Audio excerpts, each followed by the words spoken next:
Donc au moment où j'ai vu l'état de la fille, j'ai paniqué en même temps. Quand ils ont fait sortir de corps, franchement j'ai pleuré.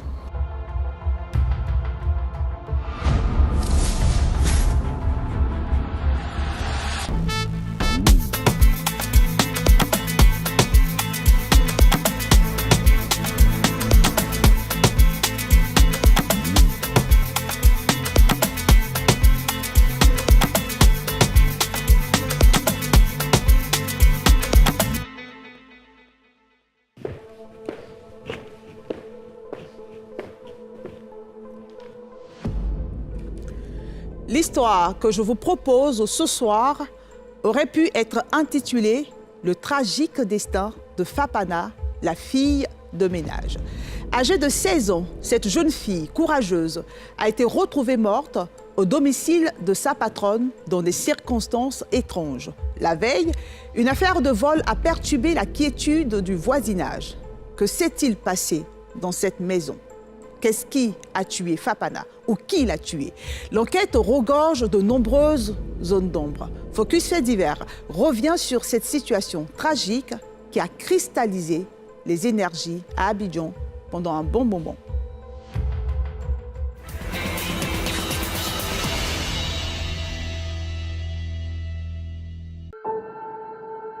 Commune la plus peuplée d'Abidjan, Abobo est l'une des plus stigmatisées pour son insécurité.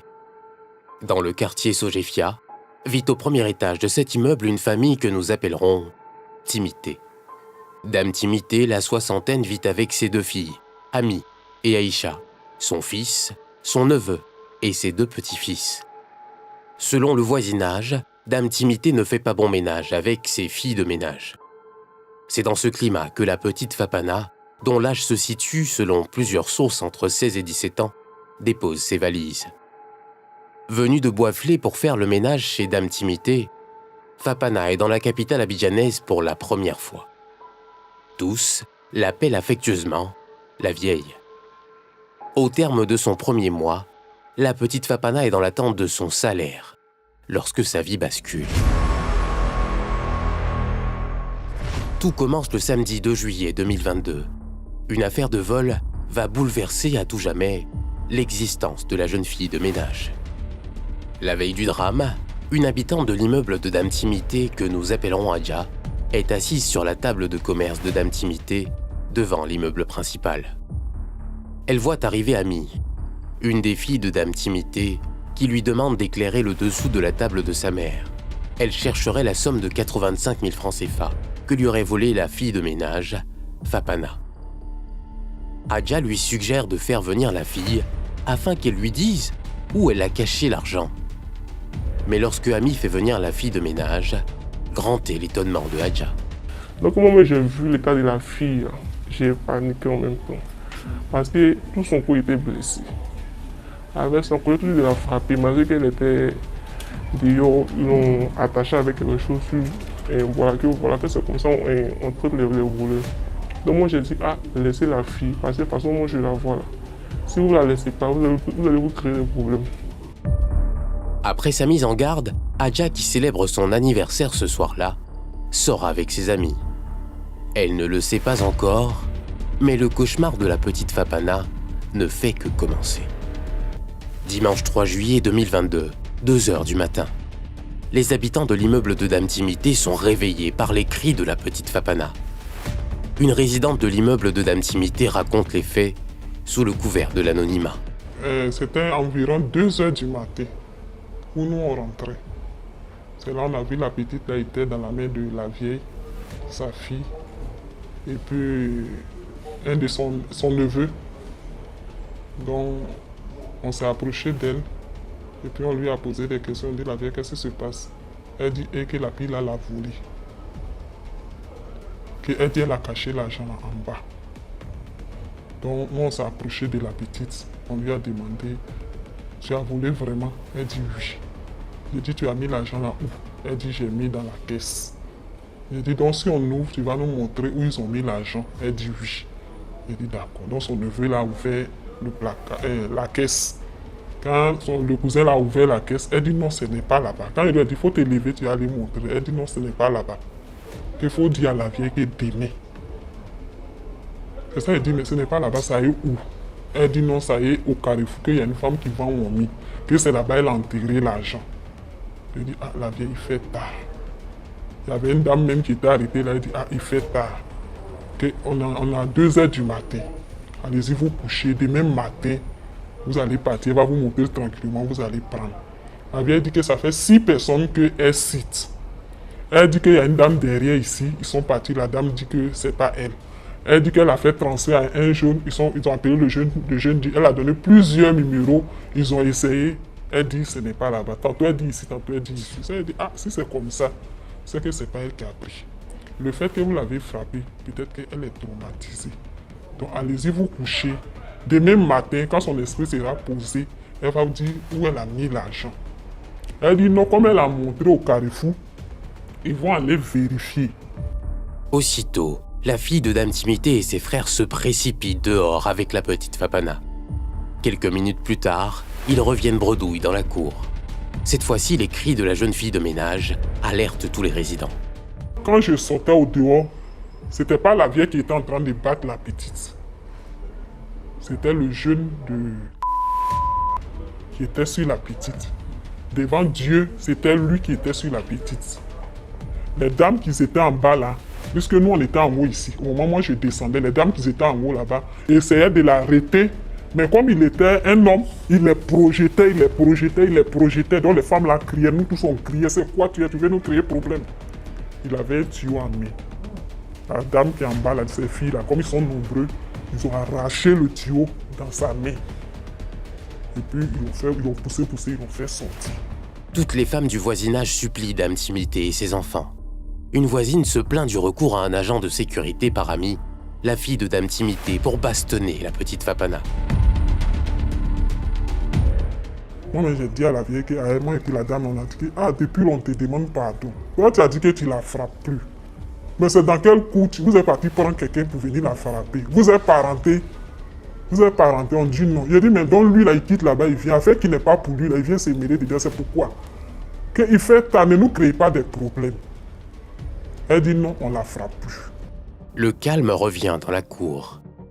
Des sources concordantes, Dame Timité promet de ne plus faire battre la petite fille, bien que sa fille amie, la victime du vol, ne veuille rien entendre. Toutes les voisines affirment avoir vu la jeune fille de ménage gravir les marches de l'escalier pour se coucher à l'entrée de la maison. Fapana est traumatisée et présente de multiples blessures. Il est 18 h. Tout semblait aller au mieux. Le voisinage était loin de s'imaginer que l'incident de la veille aurait des conséquences terribles.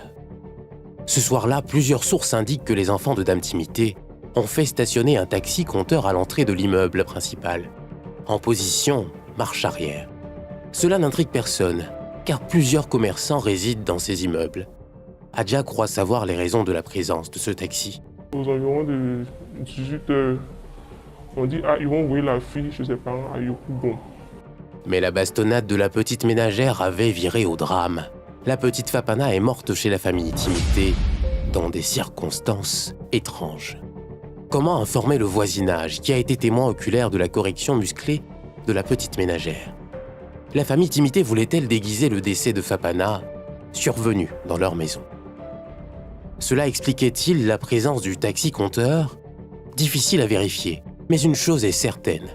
Quelqu'un avait eu vent de la disparition tragique de la jeune ménagère et a alerté police. Toujours est-il que Dame Timité et ses enfants ne laissaient rien transparaître. La police judiciaire arrive sur les lieux contre toute attente.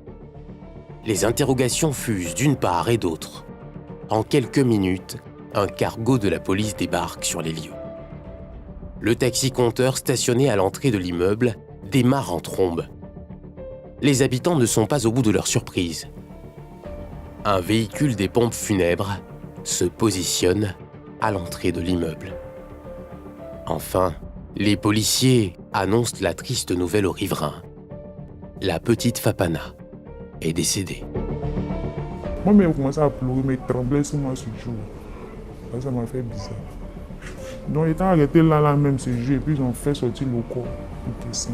Quand ils ont fait sortir le corps, franchement, j'ai pleuré. J'ai pleuré parce que c'est un enfant, c'est un cher. Frapper quelqu'un jusqu'à enlever sa vie. Vraiment. Moi, je n'ai jamais vu tuer l'homme comme ça devant moi. Donc, franchement, j'ai pleuré. Je pensais pas que la fille a pu partir comme ça. En tout cas, elle avait blessé même si elle était fatiguée, même faible même. Elle était fatiguée, en tout cas. Mais je ne sais même pas que la fille a pu mourir. Je n'aime pas penser à ça, mais sincèrement dit, ça m'a fait mal. Quand je veux parler, j'ai l'âme aux yeux. Sur le champ, Dame Timité, son fils et un autre membre de la famille sont interpellés par les éléments du commissariat du 13e arrondissement. Ami, la victime du vol et l'agent de sécurité seraient en fuite. Jointe au téléphone depuis une ville de l'intérieur du pays, une cousine de Dame Timité dénonce une extrapolation des faits par le voisinage. Sa cousine n'est pas une mauvaise personne, dit-elle, comme semblent le croire les témoins. Elle les accuse de ne pas avoir porté assistance à la jeune fille de ménage. Nos efforts pour avoir le témoignage des autres membres de la famille, ainsi que celui de l'avocat de Dame Timité, sont restés vains. Selon plusieurs sources, les parents de la petite Fapana, que nous n'avons pas pu joindre non plus, n'auraient pas porté plainte en raison des alliances ethniques qui les lient à la famille Timité. Contactée, la police a refusé de divulguer des informations concernant cette affaire. Difficile de savoir à ce jour si une plainte existe dans les registres de la police concernant la mort de la petite Fapana, qui a ainsi quitté le monde des vivants dans la fleur de l'âge. Le silence radio qui entoure cette affaire du côté de la police est intrigant. Pour plusieurs, elle aurait succombé à ses blessures suite aux bastonnades infligées par la famille Timité. Selon le code pénal ivoirien, les membres de la famille Timité interpellés risquent entre 5 et 20 ans d'emprisonnement pour coups et blessures ayant entraîné la mort si leur culpabilité est reconnue. Bonsoir.